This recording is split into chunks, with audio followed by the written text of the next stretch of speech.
बहुत बहुत स्वागत है आपका जनगण मन में। मैं हूं आपके साथ अनुराग मुस्कान। हमेशा की तरह इस बार भी एक बड़ा मुद्दा चर्चा के लिए, और सबसे बड़ा मुद्दा है आज की तारीख में महंगाई। जी हां, अच्छे दिन लाने का वादा करके नरेंद्र मोदी प्रचंड बहुमत हासिल करने में कामयाब हो गए। सबको उम्मीद थी कि नई सरकार महंगाई पर लगाम लगाएगी और बजट सत्र के दौरान कोई खुशखबरी सुनने को मिलेगी। लेकिन बजट पेश करने से पहले ही रेल किराया बढ़ाकर मोदी सरकार ने देश को तगड़ा झटका दे दिया है। रेल किराए के बाद अब गैस सिलेंडर की कीमत बढ़ाने की तैयारी चल रही है। लोगों पर महंगाई की नई मार पड़नी तय है। कहा जा रहा है कि अच्छे दिन के लिए थोड़ा और इंतजार करना पड़ सकता है। आज जनगण मन में हम इसी मुद्दे पर बहस करेंगे। हमारा सवाल है, क्या महंगाई रोकने के लिए मोदी सरकार के पास कोई दूसरा विकल्प है, या मौजूदा वक्त में महंगाई रोक पाना नामुमकिन है? महंगे रेल किराए के झटके से लोग अभी उभरे भी नहीं। इसी बीच रसोई गैस का दाम बढ़ाने की तैयारी शुरू हो गई है।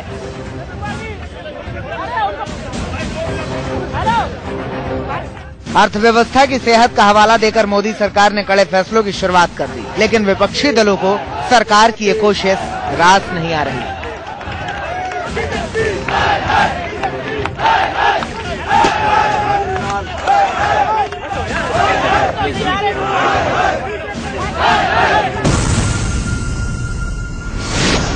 रेल के बढ़े किराए पर देश भर में आज भी कोहराम मचा है। दिल्ली में कांग्रेस ने जोरदार प्रदर्शन किया।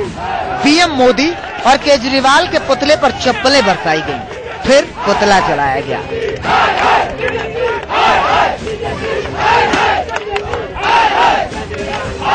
दिल्ली में कांग्रेस ने जोरदार प्रदर्शन किया। पीएम मोदी और केजरीवाल के पुतले पर चप्पलें बरसाई गईं, फिर पुतला जलाया गया।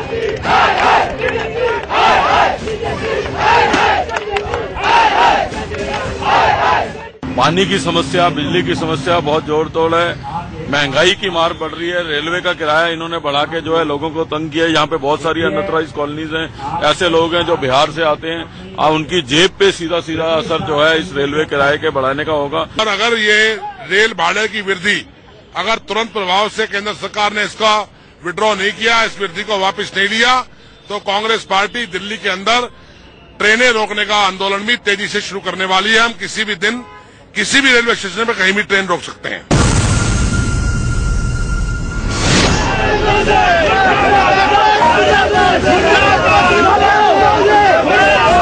भोपाल में नरेंद्र मोदी मुर्दाबाद के नारे सुनाई दिए। भोपाल कांग्रेस कार्यकर्ताओं ने बढ़ा किराया वापस लेने की मांग की। आज घेराव किया है हबीबगंज स्टेशन का, और हमारा ये आंदोलन लगातार चलता रहेगा। आज जनता सड़कों पर उतरी है और आने वाले समय में उनको ये बता देना चाहती है कि आपने जो वादे किए थे अच्छे दिन आने के, वो अच्छे दिन कैसे वापस होंगे, ये आपको जनता मुंह तोड़ जवाब देगी।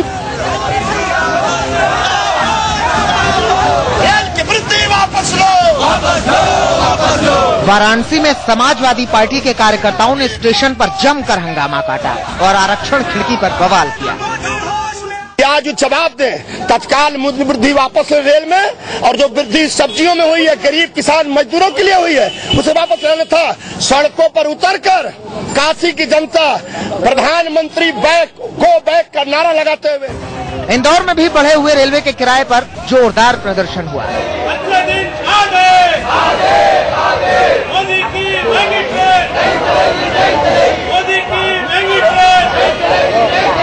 दिल्ली से गोवा तक रेलवे में बढ़े किराए का लगातार विरोध हो रहा है। लोग सवाल कर रहे हैं कि क्या ऐसे ही आएंगे अच्छे दिन? रेल किराए के बाद अब सब्सिडी वाले गैस सिलेंडर पर मोदी सरकार की नजर है। खबर है कि बजट के बाद सरकार हर महीने गैस सिलेंडर का दाम 10 रुपए बढ़ाने का फैसला कर सकती है। भोपाल से अजय निगम, वाराणसी से संतोष ओझा के साथ ब्यूरो रिपोर्ट, इंडिया न्यूज।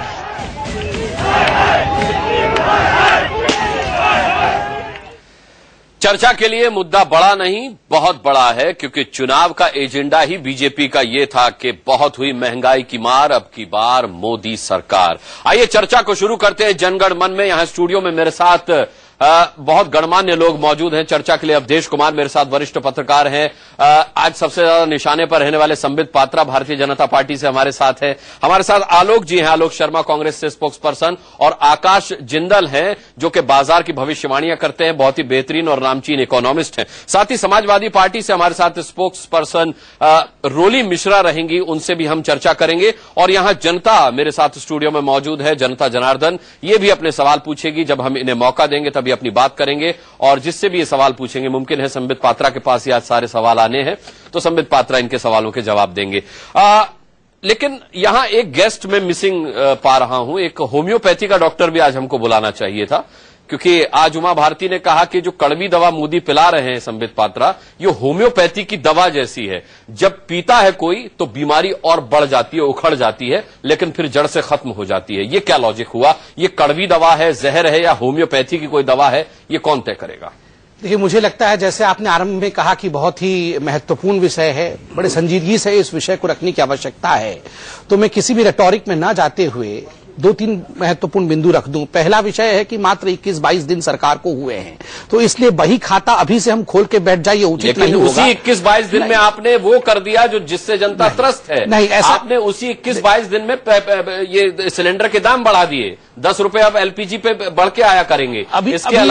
इसके अलावा सुनिए ना, महंगाई चौतरफा बढ़ रही है। प्याज, आलू, टमाटर, घिया, सब कुछ तो महंगा हो चुका है। देखिए, महंगाई ये इसी जो आप जो रेल का किराया संबित पात्रा इसी 21 दिन के अंदर बढ़ा दिया। आराम से विषय को रखता हूं एक एक करके। आप देखिए, जहां तक आप सब्जियों की महंगाई के विषय में बात कर रहे हैं, जहां तक आप जो कमोडिटीज, जिसको अरुण जेटली जी ने कहा है कि 22 ऐसी कमोडिटी है जिसपे सरकार निगाहें रखी हुई है, उनमें लगभग 4-5 कमोडिटी ऐसी है जिसकी प्राइसेस बढ़ी है। निगाह तो मनमोहन सिंह सरकार की भी सारे मुद्दों पे थी सर। नहीं, उनकी तो निगाह बंद थी, सब उनकी निगाहें बंद था, निगाह तो खुली थी। नहीं, उनकी निगाह, वो सब कुछ बंद था, इसीलिए आज हिंदुस्तान की परिस्थिति ऐसी है। मगर दो विषय बिल्कुल आप समझ लें कि पहली बात है कि 21 दिन में हिसाब नहीं होता है। दूसरा विषय है, आप देखिए, पहली बार जैसे ही महंगाई की मार तथाकथित रूप से पड़ने का आगाज हुआ, आप देखिए कौन निकलता है, खुद फाइनेंस मिनिस्टर बाहर निकलकर उसको एड्रेस करते हैं। और उसके बाद रेलवे के किराए बढ़ा दिए जाते हैं। रेलवे के किराए कैसे बढ़े हैं वो भी मैं इतिहास बताता हूँ। 15% किराए बढ़ा दीजिए। रेलवे के किराए कैसे बढ़े हैं, क्या फायदा हुआ है? 5 तारीख को एक सेकंड बोलिए। आप कह रहे हैं कि मंत्री जी नहीं कह रहे, मंत्री जी किस लिए निकले? फरवरी को रेलवे के किराए को बढ़ाने के लिए निकले? मल्लिकार्जुन खड़गे बढ़ाते हैं। 11 फरवरी को मनमोहन सिंह, जो खुद उस समय प्रधानमंत्री थे, हस्ताक्षर करते हैं। मतलब रेलवे के किराए के 20,000 करोड़ रुपए बढ़ा के बजट में, इंटरिम बजट में मल्लिकार्जुन खड़गे रखते हैं।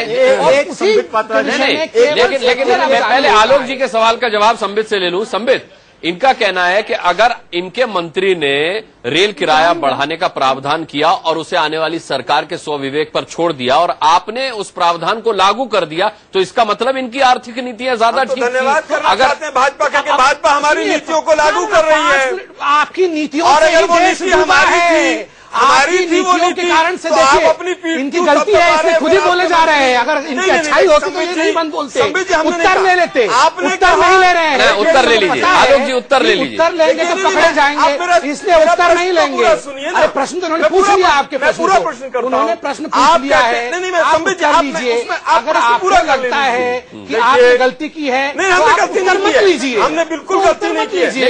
अगर इन्होंने गलती की तो आपने उस गलती को प्रोत्साहित क्यों किया? आप उसे सुधारते। आप 50 सेकंड पूरे विषय को सुनिए। आप देखिए, रेलवे, हमेशा एक डिक्टम याद रखिए कि जो गवर्नमेंट्स काम करती है, जो इकोनॉमी काम करता है, वो इन कंटिन्यूअम काम करता है। ऐसा नहीं है कि 16 मई को जो पुरानी इकोनॉमी थी, जो हस्ताक्षर हुए थे, उनको कूड़े के डब्बे में फेंक दिया जाएगा और नए फाइल बनाए जाएंगे। तो स्वाभाविक, अरे आपकी नीति कहीं थी, याद रखिए। 2012 में मोदी जी ने पत्र लिखा माननीय प्रधानमंत्री जी को कि ये जो प्राइस बढ़े हैं, जो 16 तारीख को रेलवे के प्रधानमंत्री ने ही कहा। आप एक ही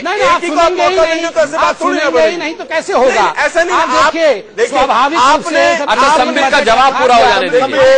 एक बात कैसे होगा?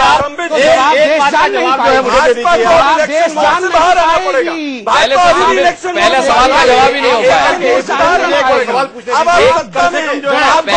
लेना पड़ेगा। नहीं जवाब सुनिए, आपको जवाब दे रहे हैं, जवाब दे रहे हो, यहाँ डिबेट हो रहा है। मुझे लगता है कि हड़ताल के मोड में नहीं रह के हमें आंसर और प्रश्न के उत्तर में रहना चाहिए। आऊंगा आपके पास, आऊंगा। आप लोग अगर शांत रहेंगे तो मैं जवाब दे दूं, तो हम लोग जवाब दे दें, इतनी जल्दी सारी तो हम जवाब दे दें, खत्म कर जवाब दे दें।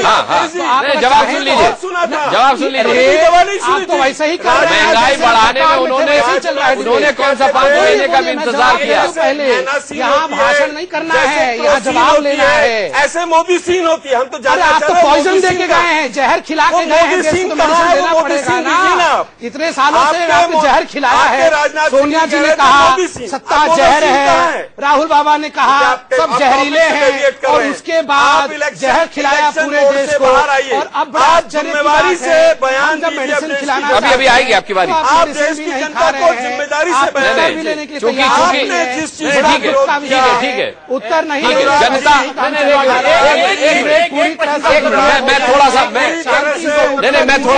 मैं थोड़ा सा रुक मोड़ना चाहूंगा। रुक जाइए। जनता से सीधे जनता से जुड़ा हुआ मुद्दा है, जनता सवाल पूछना चाहती है। हाँ ठीक है। अरे मेरे आप जवाब तो लीजिए, आप जवाब तो लीजिए, जवाब ले लीजिए, आप जवाब ले लीजिए, आप जवाब ले लीजिए। आपने रेलवे एक तो मैंने साथ बिठाकर गलती की, बीच में आपको बिठा देना चाहिए। रेलवे प्राइस पे पूछा तो जवाब दे दूं ठीक क्या? है, मैडम कुछ पूछना चाह रही है। आलोक जी पूछ लेते हैं। एक सवाल जनता का ले लेते हैं। एक चीज का जवाब प्रश्न पूछा गया है, पात्रा जी प्रचार सुनते आ रहे, मैं जनता हूँ। मुझे इस एनडीए यूपीए गवर्नमेंट दोनों से एक बात पूछनी है। आपने फिर मुझे गुमराह कर दिया एक साथ भाषण करके, उनको हमने किनारे किया, आपको जगह दी। अब आप मुझे ये बताइए 6 दिन कब आएंगे? दिल्ली और दिल्ली एनसीआर में हजारों गांव कस्बे से लोग आते हैं रोजगार कमाने के लिए। उनके बच्चे इतनी घुटन भरे कमरों में 10-10 महीने रहते हैं, 2 महीने गांव में खुली हवा में जाते हैं, माँ बाप छोड़ के आते हैं, लेकर जाते हैं।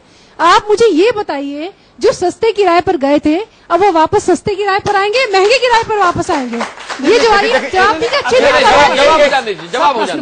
देखिए, आप बड़ी हैं, आप समझदार हैं, आप जनता है, ये तो आप बिल्कुल। तो आप कड़वी दवा पिला देंगे उनको? देखिए, एक बहुत जहर पिला देंगे? देखिए, मैं बहुत साधारण, ये देखिए बोलना शुरू कर देंगे। कड़वी दवाई दे दो इनको। 44 रह गए हैं, फिर भी पूरा बोलेंगे, शांति से सुनेंगे नहीं। आप हमारी पूरा नहीं सुना। अरे शांति से सुन तो लीजिए, आप सुन तो लीजिए। सुनेंगे नहीं तो ये डिबेट नहीं हो सकता है जब तक आप सुनेंगे नहीं। जवाब दे दीजिए। नहीं, आपको सुनना पड़ेगा विषयों को, आप बिना सुने।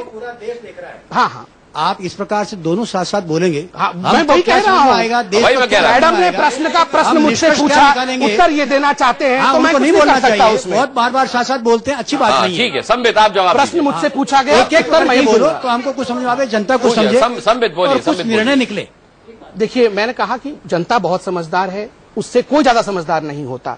मगर इसी समझ से आप बताइए कि क्या 21 दिन में या 1 महीने में या 2 महीने में समाधान आता है?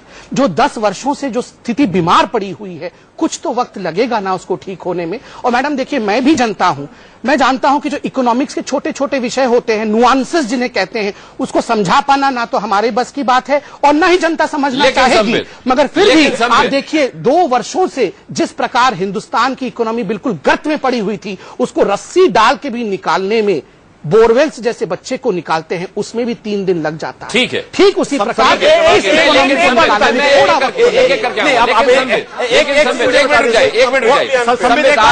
आपने कहा कि पिछली सरकार जहर पिला करके गई है।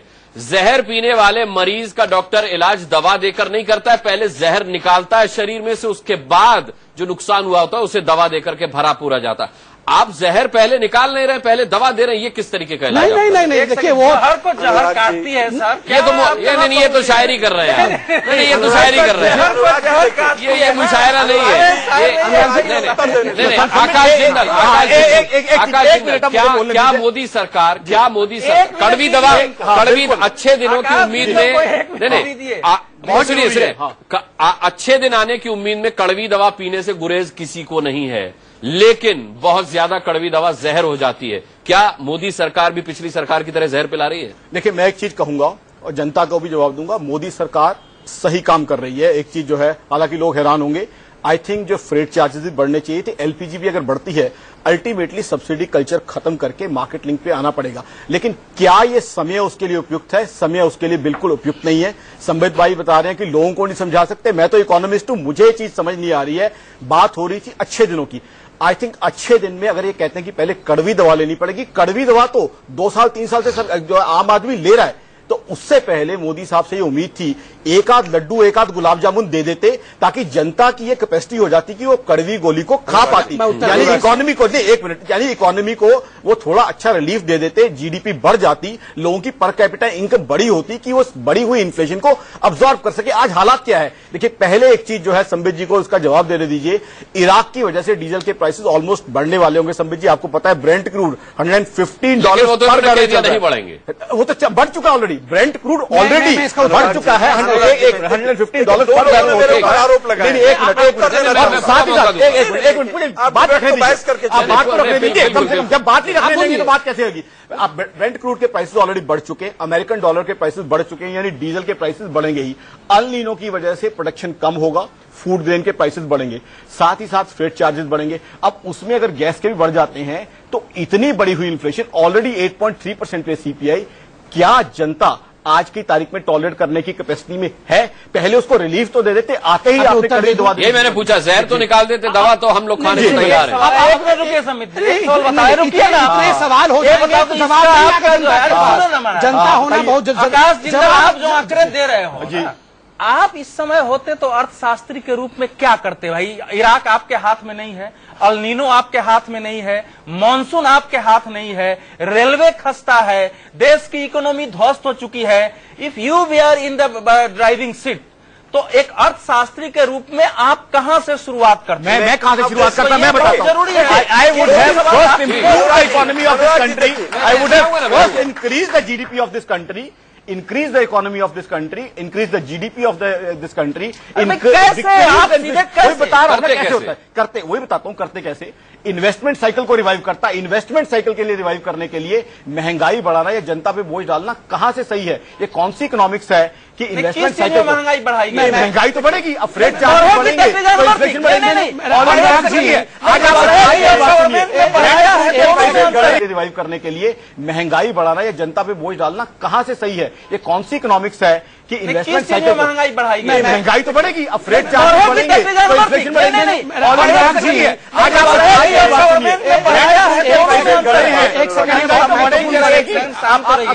बढ़ेगी और गवर्नमेंट ने बढ़ाया, दोनों में अंतर है। देखिए अगर गवर्नमेंट नहीं बढ़ाया, बढ़ रही है, रेल पर डिस्कस करेंगे। ये बढ़ रही है, सरकार बाहर से आपदा आती है। मैं कह रहा हूँ जो चीज होने वाली है, सवाल ये होना चाहिए कि उसको रोकने के उपाय क्या है? हमको तो इस पर विचार, मैं बताता हूँ ना उपाय। एक सेकंड आकाश जी, मुझे लगता है कि पॉलिटिकल व्यक्ति बैठे हैं, अगर सरकार की बात हमसे सवाल पूछे गए तो उत्तर देना चाहिए। उनसे पहली बात उत्तर देने नहीं, उनको उत्तर, वो जरूरी है कि उत्तर ना भी दे तो चलेगा, मगर हमें उत्तर बनता है। सबसे महत्वपूर्ण आपका उत्तर क्यों बनता है? आप 8 बजे से बोल रहे हैं, आप ही का उत्तर कैसे बनता है? सवाल तो सारे मेरे पे हो रहे हैं, सारे आप पर नहीं हो रहे हैं, सवाल किया नहीं, सवाल आपसे नहीं हो रहे हैं, ये गलत है। आपने सवाल किससे किया?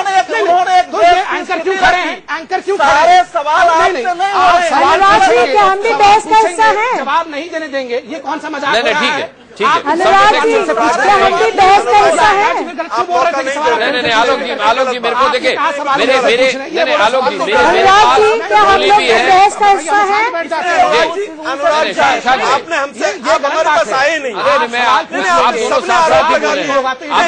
भाजपा के लोग तो अभी भी चुनावी मोड में, कोई चुनावी लफाजी कर रहे हैं, रस्सी लेके निकालना। अरे कोई एक मुद्दे की बात नहीं कर रहे हैं, कभी भी डिबेट में ह्यूमर मत करिए। आप आरोप लगाकर आरोप जवाब भी दीजिएगा, उस आरोप का आलोक जी आप जवाब भी दीजिएगा। रोली भी हमारे साथ है कि बढ़ जाएगा, हमारे साथ है, मुझे उनके पास भी जाना है, मुझे उनके पास भी जाना है। रोली की बात सुन लेते हैं। जवाब नहीं, रोली अरे रुक जाइए, बाहर से मेहमान है, उनकी भी बात सुन लीजिए। रोली बोलिए।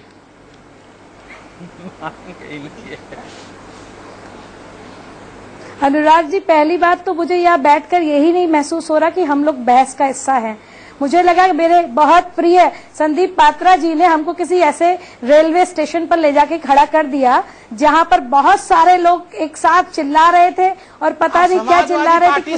दीदी परमानेंटली रेलवे स्टेशन पे खड़ी हैं, याद रखिए वहाँ पे कोई कानून व्यवस्था नहीं है, इसलिए समाजवादी पार्टी ऐसे बोले ऑफिस पर हमला करती है। रॉली मिश्रा कह रही है कि ये कोई बात होती है। और यहाँ पर अनुराग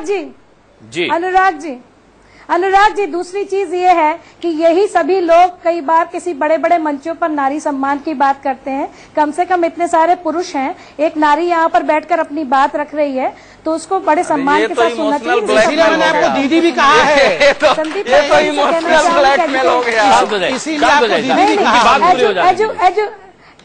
एजुकेशन संदीप जी है, education doesn't mean to teach people to know what they don't know. Education means to teach them to behave as they don't behave. That is more important. Teach that to Akhilesh ji, please. He does not know how to behave with women. Teach that to Mulayam Singh Yadav. सबसे बड़ी बात, सबसे बड़ी बात, अरे हम महंगाई पर चर्चा कर रहे हैं, सबसे बड़ी बात, नैतिक आचरण पर हमारी बहस नहीं है। सबसे बड़ी बात, महंगाई पर चर्चा कर रहे हैं, विषयांतर मत कीजिए। महंगाई पर चर्चा कर रहे हैं, विषयांतर मत कीजिए। तर्क वितर्क कुतर्क में कई अंतर होते हैं। मैं यहाँ पर आपसे एक सीधी सी बात, सबसे पहले बहुत बहुत साधुवाद धन्यवाद देना चाहती हूँ इंडिया न्यूज को, क्योंकि यहाँ पर कुछ 2 हफ्ते पहले हम लोग यहाँ पर एकत्रित हुए थे और वहां पर अनुराग जी भी शायद थे और उन्होंने इसी जनगण मन शो में कहा था कि जब हमारे पास मोदी सरकार की कोई ऐसी बात आएगी तो हम उसको भी रखेंगे। आपने इस महंगाई के मुद्दे को रखा, इसके लिए हम आपका आभार प्रकट करते हैं। सबसे बड़ी चीज है कि ऐसी समस्या जिसको कि लेकर के कि आपने अपना पूरा चुनाव लड़ा और जिस पर बड़े बड़े होर्डिंग्स में लगाया कि अब नहीं झेलना आपको महंगाई की मार, अब की बार मोदी सरकार, तो वो अच्छे दिन कहाँ है ये हम सबसे पहले पूछना चाहते हैं। दूसरी बात, मैं बजट से 2 हफ्ते पहले आप रेलवे किराए, रेलवे लाइफलाइन होती है आम आदमी की। आम आदमी जो सुबह एमएसटी से चलता है उसकी भी लाइफलाइन होती है। आम आदमी अपना किराया सामान वहां से लेकर के जाता है, उसकी भी लाइफलाइन होती है। और एक गरीब तबके का आदमी भी रेलवे से सफर करना पसंद करता है, उसकी लाइफलाइन होती है। तो क्या मैं संदीप जी से सवाल पूछना चाहती हूँ कि सबसे पहले जिसको कि आप होम्योपैथिक की दवाई कह रहे हैं, क्या किराया बढ़ा करके आपने आम आदमी की कमर नहीं तोड़ दी है? और मेरा दूसरा सवाल, जब सबसे पहले आपने कहा था कि खस्ता हाल, घोषणा पत्र में कहा था कि खस्ता हाल जो रेलवे है उसको आप वर्ल्ड क्लास रेलवे बनाएंगे, तो आप जानना ये चाहते हैं कि पहले वर्ल्ड क्लास कुछ कर देते, उसके बाद आप किराया बढ़ा देते तो उसको स्वीकार्य होता, पर आपने उसका कोई भी परिवर्तन नहीं किया और सबसे पहले कड़वी दवाई दे दी। ऐसा क्यों? चलिए, आपने भी पेंशन और सुनिए नहीं, वही मांगा है। उत्तर प्रदेश सरकार ने अपनी आर्थिक स्थिति से परेशान होकर के और 2 योजनाएं रोक दी, जवानों को, युवाओं को पेंशन और ये रोक। ठीक है, मैं प्रेम शुक्ला से भी बात कर लेंगे, क्वेश्चन करना बहुत आसान है। प्रेम शुक्ला से भी बात कर लेता हूँ। प्रेम शुक्ला जी, क्या वाकई कोई और विकल्प नहीं था मोदी सरकार के पास? क्या वाकई कोई और विकल्प नहीं था मोदी सरकार के पास महंगाई को रोकने के लिए? देखिए, सिर्फ हमको जो है महंगाई से ज्यादा आवश्यक है कि हम समग्र अर्थव्यवस्था को कैसे स्वस्थ बना सकते हैं, इस पर एक व्यापक बहस करें और उसकी उपाय योजना करें। संकट ये है कि आप जो है महंगाई को नियंत्रित करने का कोई फार्मूला नहीं लगा रहे हैं और दूसरी तरफ जो है हमारा जो परचेजिंग पावर है वो भी बढ़ना चाहिए। जब तक आपकी अर्थव्यवस्था को पूरी तरह से सुधारने की दिशा में व्यापक कदम नहीं उठाए जाएंगे, न तो महंगाई की समस्या का निदान होगा, न आपकी अर्थव्यवस्था सुधरेगी। तो होता ये है कि महंगाई पर एक थोड़ा सा किराए बढ़ाकर ही महंगाई को दूर किया जा सकता है क्या? तात्कालिक समग्र विकास जो है क्या किराए बढ़ाकर आएगा क्या? नहीं, किराए बढ़ाने से समग्र विकास का क्या लेना है? आप समझाइए जरा। भाषण देना बहुत आसान रहता है। अगर आप शांत रह जाएंगे 2 मिनट, समझ में नहीं आ रहा। 2 मिनट जरा शांत रह जाएंगे, अपनी चोंच बंद रखेंगे तो मैं समझा दूंगा। 10 वर्षों तक आपके ठीक है, भाषा पर संयम रखें। प्रेम शुक्ला जी, तो मुझे रोकना पड़ेगा। प्रेम शुक्ला जी, भाषा पर संयम रखें। क्यों भ्रष्टाचार किया, क्यों स्विस बैंकों में काला धन ले गए, इन सवालों का जवाब दे पाएंगे आप? आज महंगाई पर डिबेट है, रेल किराया क्यों बढ़ा है, इस पर जवाब दीजिए। 20 दिन में आप सवाल पूछने खड़े हो गए। 20 दिन में आपने इतने काले कारनामे कर दिए हैं जिनकी गिनती नहीं हो रही है लोगों से। इस देश को जवाब दे लेंगे। जवाब नहीं, जवाब किस बात का जवाब दे रहे आलोक हैं? शर्मा, आप अपना भाषण दे रहे हैं। अपना चोंच बंद रखें। मैं आज जा रहा हूँ अनुराग जी, अगर इस तरह की डिबेट मैं उन्हें आगाह करता हूँ। आप एक स्वस्थ बहस को आप निरस्त करना चाहते हैं। मैं उनसे निवेदन ही कर सकता हूँ और आपसे भी मैं निवेदन कर सकता हूँ। आप भी नहीं, ठीक है, आप बैठिए, आप देखिए, आप बैठिए, मैं उनसे बोलता हूँ। नहीं, मैं उनको बोल देता हूँ। प्रेम शुक्ला जी आलोक जी डिबेट छोड़कर जा रहे हैं। नहीं, ठीक है, आप यहाँ रह के ज्यादा बेहतर तरीके से उन तक अपनी बात पहुंचा सकते हैं। नहीं तो ठीक है, आप मेरी डिबेट में आए, आप प्रेम शुक्ला के निमंत्रण पर नहीं आए। ठीक है, मैं उन्हें कंट्रोल कर रहा हूँ। आप बैठिए, मेरा निवेदन है, आप बैठिए। आप मेरे निवेदन पर आए, प्रेम शुक्ला के निवेदन पर नहीं आए। बैठिए, आप बैठिए। प्रेम शुक्ला जी, मेरा आपसे निवेदन है कि भाषा पर संयम रखें। मेरा आपसे निवेदन है, आप भाषा पर संयम रखें। मैं आपको पूरा मौका दे रहा हूं अपनी बात रखने का। मैं आपको चुनौती देता हूं कि मेरी भाषा का एक शब्द अगर गलत हो तो मैं क्षमा मांग लूंगा। एक शब्द, कौन सा शब्द गलत है, कृपया बताएं मुझे। नहीं, उन्हें अगर पीड़ा हुई है चोंच शब्द से, तो आप उसका इस्तेमाल न करें। कौन से? नहीं, किस बात की पीड़ा हुई है? इस देश को जिन लोगों ने 60 वर्ष तक पीड़ित किया है, छोड़ दीजिए ना, पीड़ित हो जा रहे हैं। ठीक है, ठीक है, ठीक है, छोड़ दें। ठीक है, आपको खड़ा कह रहा हूँ, उनको कह रहा हूँ। ठीक है, अवधेश, क्या वाकई महंगाई रोकना नामुमकिन है? यस, मैं ये कह रहा हूँ। मैं आता हूँ, मैं रोली आपके पास आऊंगा, मैं आऊंगा पर आ जाए। देखिए, ऐसा है, एक सेकेंड, ऐसा है कि जो स्थिति हमने अपनी अर्थव्यवस्था की पूरे जीवन शैली की बना ली है, मेरा मानना है कि इसमें महंगाई रोकना नामुमकिन है। ये रुक ही नहीं सकती है, क्योंकि चीजें हमारे हाथ से बाहर निकल चुकी है। आज कोई भी अगर ये कहेगा, क्योंकि महंगाई ये बढ़ाई नहीं है, 6.1 जो आ रहा है वो तो अपने आप मार्केट में बढ़ रहा है। उसका कारण ये है कि देखिए 20 से 21 सालों में, क्योंकि बाजार के हमारे जो है जो है एक वीर बैठे हुए हैं हमारे दोस्त, ये मानते नहीं है। 20-21 सालों में जो अंतर है वो ये आया है कि हर चीज के लिए नकदी की जरूरत हो गई। आप ध्यान रखिए इसको, महंगाई की जड़ कहाँ है। हमारे समाज में जो यहाँ गांव से लोग आए हैं, बैठे हैं, कस्बों से, यहाँ देश भर में सुन रहे हैं, हमने अपने बचपन में 80% जीवन की आवश्यकताओं के लिए नगद की कभी जरूरत ही नहीं देखी। किसी के पास अगर दूध है, किसी के पास केला है, अगर उसको केले की जरूरत है उसने लिया, उसको दूध दे दिया। अब जब आपने धीरे धीरे पूरे जीवन शैली को, उदारवाद आया था लाल फीताशाही रोकने के लिए, भाई भतीजावाद रोकने के लिए, हमने पूरे गांव के कस्बों के सिस्टम को ध्वस्त कर दिया है। आपको एक एक चीज के लिए आज पैसे की जरूरत है। जी नहीं, मैं इसको बिल्कुल नहीं मानता। एक मिनट, उदारवाद और मार्केट की बात करें, अमेरिका में मार्केट लिंक है सारा कुछ, जापान में सारा कुछ मार्केट लिंक है, अमेरिका की अर्थव्यवस्था यहाँ लागू नहीं हो सकती। तो अगर आप मार्केट से नहीं तो वहां कहाँ इन्फ्लेशन है? जापान 0 इन्फ्लेशन चल रहा है, अमेरिका में इतनी कम इन्फ्लेशन है। मार्केट से आप इन्फ्लेशन कैसे बढ़ा देंगे? नहीं, ये बात इकोनॉमिक बात पूरी हो जाएगी। बात पूरी यही कह रही है कि अगर आपने सब चीज को नकदी से पर बना दिया है, तो आपको अधिक से अधिक जो है, आप नकदी को या तो बैंक से बाहर आने से रोक सकते हैं या ज्यादा दे सकते हैं। आपके हाथ में इतना ही रह गया है। अब होता क्या है कि मार्केट से पैसा हटाने के लिए जब बैंक आप रोकते हैं तो आपका विकास दर गिर जाता है। विकास बढ़ाने के लिए जब बैंक से पैसा मार्केट में भेजते हैं तो महंगाई बढ़ जाती है। मेरा कहना इतना ही है कि लेकिन सबसे दिक्कत यह है कि केवल अन्न का बढ़ गया, सब्जी का बढ़ गया, तो आप देख रहे हैं। जरा ये देखिए कि देश में जमीनों की कितनी कीमत बढ़ गई और किसने बढ़ाया, कोई उसके खिलाफ आवाज नहीं उठता है। दवाइयों की कीमत बढ़ गई, उसको कौन देखता है, कोई आवाज नहीं है। घरों की कीमत बढ़ गई, क्या वो महंगाई नहीं है? क्या डॉक्टरों की फी बढ़ गई है, वो महंगाई नहीं है? विचित्र स्थिति है कि गांव का जो सामान किसानों का था उसको आपने दे करके उसकी कीमत खत्म कर दी है और उसी को आज महंगाई मानते हैं। और देश में हर स्थिति में आप देख लीजिए रेलवे, और दूसरी बात रेलवे फेयर, देखिए ऐसा है कि एक बार 99 में नीतीश कुमार ने बढ़ाया, फिर 2003-04 में बढ़ाया, उसके बाद जब 2012 में बेचारा वो मंत्री दिनेश त्रिवेदी बढ़ाया, क्योंकि देखा कि रेलवे खत्म है तो उनकी कुर्सी चली गई।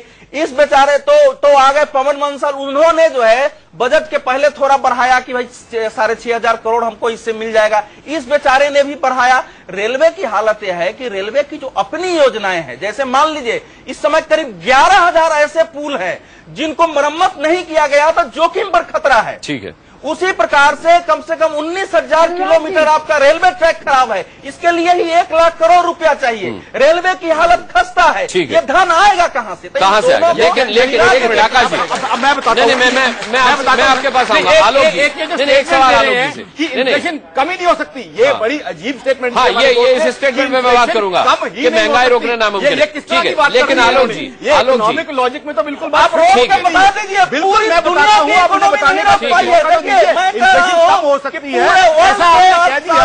आप आज नेशनल चैनल से बोलना चाहते हैं कि इन्फ्लेशन कम हो ही नहीं सकती है, दुनिया के अलग अलग कंट्रीज में आपसे भी मैं पूछूंगा कैसे होगा। आप बिल्कुल ये है इकोनॉमिक क्राइसिस वाली बात क्यों कर रहे हैं? इन्फ्लेशन वाली कमी नहीं ठीक है। रोली को फिर लगेगा वो रेलवे स्टेशन पर खड़ी है, रुक जाइए। रेलवे को पैसे के लिए आलोक जी, सिर्फ किराया बढ़ाना तो जरूरी आलोक जी, लेकिन 9 साल एक लाइन, और मैं इस तरीके के विरुद्ध हूँ जिस तरीके से ये रेल टाइमिंग बढ़ाया गया और है तरीका, और जो तर्क दिया गया, वही तो ये कह रहे हैं, वही तो कह रहे हैं, मैं बाद में आऊंगा, वही तो कह रहे हैं। लेकिन आलोक जी, जनता अरे सुनिए, इन्फ्लेशन के लिए तैयार नहीं है। आलोक जी, 9 साल में अगर आप इस इन्फ्लेशन पर लगाम नहीं लगा पाए तो 21 दिन में आप नरेंद्र मोदी से कैसे उम्मीद करते हैं कि वो इस महंगाई पर लगाम लगा देंगे? देखिए अनुराग जी, डिबेट का बहुत अच्छा विषय है, लेकिन तमाम लोग जो है वो केवल इस चीज को कि किसी तरह से पिछली सरकार को कोस दिया जाए। मैं गुजरात की सरकार का ही सोशियो इकोनॉमिक रिव्यू है 2012-13 का, ठीक है, वो ये रिव्यू कहता है, जब मोदी जी वहां पर मुख्यमंत्री थे, वो रिव्यू ये कहता है कि हमारी इकोनॉमी जो है वो बहुत मजबूत है अन्य देशों से। उसके मैं कहें तो लैंग्वेज ही पढ़ के सुना सकता हूं। तो आज भाजपा का ये दावा कि हमारी अर्थव्यवस्था कहीं चली गई है वो बिल्कुल बेबुनियाद है। 3 दिन पहले ही इनके प्रवक्ता कहा कि आप जर्जर हाल में अर्थव्यवस्था इनके हाथ में मैं वही कह रहा हूं कि मोदी जी क्या कहते हैं वो सुन लीजिए। इकोनॉमिक सर्वे इनका क्या कहता है, बता दूं कि मनमोहन सिंह बात पूरी हो जाए, अब बीच में मत बोलिए आप, आप भी मत बोलना जब मैं बोलूंगा। हाँ ठीक है, नहीं बोलेंगे। इन द मेजर टोक टाक चलता है, सारे उनके बीच में ये बोलेंगे, अधिकार वीकनेस इन द मेजर बहुत टोक टाक चलना चाहिए। नहीं, इनको बोले। ये गुजरात की इकोनॉमिक सर्वे कहती है कि हमारी इकोनॉमी राइट ट्रैक पे है और मजबूत है।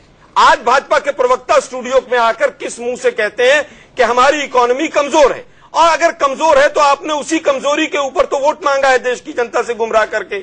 आपने कहा कि हम देश के गुमराह तो मनमोहन सिंह ने भी किया जब कहा 100 दिन में महंगाई कम कर नहीं, उन्होंने प्रयास किया, नहीं हुआ, एक्सेप्ट किया, इनको भी तो करने दीजिए प्रयास। हम आज इनसे जानना चाहते हैं आप कितने दिन में महंगाई कम कर देंगे? 5 महीने तो राजनाथ सिंह ने बोला भी ऐसे 6 महीने कहा। आज भाजपा का प्रवक्ता किसी भी चैनल पर मैं चैलेंज करता हूं, कोई भी समय सीमा नहीं देगा, 5 वर्ष उत्तर दे दूं जी, 2 मिनट दीजिए। सबसे महत्वपूर्ण विषय है, मैं आलोक भाई मेरे एक सेकंड आलोक भाई मेरे भाई, महंगाई के लिए 7 महीने आप रुकने के लिए तैयार हैं? इस तरह मछली बाजार खोलने से डिबेट नहीं हो पाएगा। नहीं, बिल्कुल, थोड़ा शांति से रखिए, संबित जवाब संक्षिप्त रखिएगा। मैं याद दिला आलोक भाई को कि जब रिटायर हो रहे थे मनमोहन सिंह, अपने आखिरी भाषण में एक बहुत महत्वपूर्ण लाइन कहा था। उन्होंने कहा था, मैं मानता हूं कि आज जो इकोनॉमी है वो क्या डिबेट नहीं हो पाएगा। नहीं, बिल्कुल, थोड़ा शांति से रखिए, संबित जवाब संक्षिप्त रखिएगा। मैं याद दिला आलोक भाई को कि जब रिटायर हो रहे थे मनमोहन सिंह, अपने आखिरी भाषण में एक बहुत महत्वपूर्ण लाइन कहा था।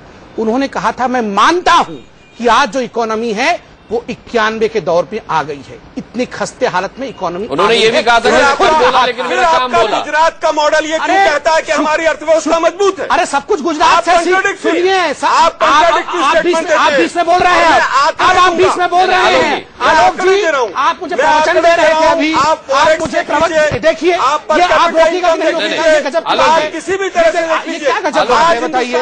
आप डिबेट होने देना चाहते हैं, नहीं होने देना चाहते? ये कह रहे हैं कि हिंदुस्तान की अर्थव्यवस्था बहुत मजबूत है, जीडीपी ग्रोथ तो 5% कम हुई है, अर्थव्यवस्था कैसे मजबूत है? एक मिनट, जीडीपी ग्रोथ 5% कम हुई पड़ी है, अर्थव्यवस्था मजबूत है। नहीं, जवाब प्लीज, हम लोग पढ़े लिखे लोग हैं, प्लीज हाथ जोड़ के नहीं करता हूँ, तो आप बोलेंगे तो मैं शांत होकर बैठूंगा। की बात करते हैं ना, चुनावी लफाजी करते हैं, तो आप सबसे ज्यादा अनपढ़ों वाली बात करते हैं। आप अक्सर भूल जाते हैं कि आप अनपढ़ों की तरह बात करते हैं। आप ये बता दीजिए 5% से कम की जीडीपी ग्रोथ, मैं हाथ जोड़ के निवेदन करता हूँ, मजबूत अर्थव्यवस्था हो गया। अनुराग जी, जैसे आसाराम बापू जी भाषण देते हैं कि मैंने भाषण दे दिया, समाज की सारी कुरीतियां दूर हो गई हैं। भाजपा का भी बापू बनना बंद करेंगे, मैं बोलूं मोदी जी प्रधानमंत्री बन गए। का जवाब तो पूरा नहीं सुन रहे हैं। सारी कुरीतियां दूर हो गई। संबित का जवाब पूरा सुनिए। दिन आ गए क्योंकि थोड़ी देर बाद लोग आपको आसाराम बापू कहेंगे, शांत हो जाइए। आसाराम बापू अब जवाब सुन लीजिए। आपको कहेंगे, अब जवाब सुन लीजिए। शांत हो रोली के पास भी जाना। अब जवाब सुन शांत हो लीजिए। जाइए। देखिए, हाँ, सबसे महत्वपूर्ण विषय मैं कह रहा था, अगर इतना बढ़िया इकोनॉमी जिस तरह से मेरे भाई बोल रहे हैं वो वैसा होता तो लोग उन्हें ऐसे हराते नहीं जिस प्रकार से हराया। उसकी वजह और भी थी। दूसरा बात है, मेरे भाई बहुत मैं इनको पसंद करता हूं, इन्होंने कहा कि गुजरात गुजरात गुजरात, इतना गुजरात से सीखना था तो आज ये गुजरात से सीख के इकोनॉमी वैसे ही बनाते हैं। गुजरात का एक छोटा सा पॉइंट है कि गुजरात कुछ नहीं है। गुजरात स्टेट की 12-13 की आश्चर्य लग रहा है जो इकोनॉमी का क ख ग समझता है, इकोनॉमिस्ट बैठे हैं, उनसे पूछिए 2 वर्ष तक 4.5 पे जीडीपी हिंदुस्तान की चल रही है, इन्फ्लेशन 8 से ऊपर डबल डिजिट। अब विश्व कहां से आ गया? गुजरात है ना, अब विश्व आ गया और गुजरात एक मिनट अब आप मुझे बता दीजिए, 10% से ज्यादा जीडीपी ग्रोथ का सपना देश ने देखा था कि नहीं? 1 मिनट संबित, 10% तो फिर आप 5% से ज्यादा अब आप हमारी इकोनॉमी मान रहे हैं। आप बहुत बढ़िया इकोनॉमी मानते हैं, ग्रोइंग इकोनॉमी मानते हैं। एक बार बता दीजिए, क्या आप इसको ग्रोइंग इकोनॉमी मानते हो? बाहर जाके लड़ लीजिए। नहीं, बाहर जाके लड़ लीजिए। बीजेपी कांग्रेस किसी से कोई बात कर रहे हैं। मुझे बात बता दीजिए, 5% से कम जीडीपी ग्रोथ आपके हिसाब से इकोनॉमी बहुत अच्छी चल रही है, क्या ये बात सही है? बता दीजिए। पिछले 10 वर्षों और भी जीडीपी ग्रोथ है वो 7.6% एवरेज है। आप डिनाई कीजिए। रोली एक सवाल मैं आपसे जरूर पूछना चाहूंगा कि समाजवादी पार्टी की स्पोक्स पर्सन बनकर नहीं बल्कि एक महिला होने के नाते क्या आपको लगता है कि नरेंद्र मोदी जो कर रहे हैं वाकई वो एक होम्योपैथी दवा का डोज है जिससे पहले बीमारी बढ़ेगी और फिर जड़ से खत्म हो जाएगी? एक महिला होने के नाते बताइए। वो ठीक है, मगर समाजवादी पार्टी से मत पूछिए, वो बीमार है। आप लोग तो दवाई बांट रहे हैं। मुझे तो कई बार अनुराग जी बड़ा आश्चर्य होता है कि जिन लोगों को आप पत्रकार की हैसियत से या फिर कभी समालोचक की हैसियत से, इकोनॉमिक की हैसियत से बिठाते हैं और वो लोग पूरी तरीके से मुखर होकर के एक पर्टिकुलर राजनीतिक पार्टी की पैरवी करते हैं। यह गलत है। विशुद्ध रूप से जो व्यक्ति करिए, दूसरे को मत सिखाइए। रूप से नहीं, रावली मिश्रा अपनी बात करिए, दूसरे को मत सिखाइए। मैडम, अगर न्यूट्रल बात आपके अगेंस्ट जा रही है, मैंने आपको सुना, मैंने आपको